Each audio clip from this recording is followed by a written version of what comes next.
सोर गोष्ठी स्वास्थ्य केन्द्र परिसर में आहार केन्द्र को माननीय मुख्यमंत्री नवीन पट्टनायक लोकार्पित कर आमे एटी सोर जनसाधारण बुद्धिजीवी एवं समस्त जिला प्रशासन अधिकारी माने आज आमे एटी उद्घाटन करिछु। धन्यवाद देवी माननीय मुख्यमंत्री नवीन पट्टनायक को।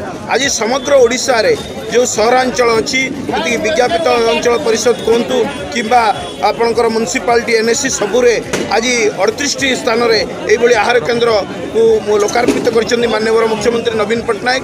तेणु ओडिशावासी सेवार ये आउ गोटे माइल खुंट सहरवासी सेवार एवं आज सोर 300टी भोजन जो मिल व्यवस्था कराई एवं आगामी दिन में आहरी या अधिक लोकंर डिमांड अनुसार आउ अधिक करा तेणु ये गोटे जनाभिमुखी कार्यक्रम एवं लोकमान उद्देश्य समर्पित कर आज माननीय मुख्यमंत्री नवीन पट्टनायक। तेणु मुझे सोरवासी तरफ बहुत बहुत धन्यवाद ज्ञापन करी।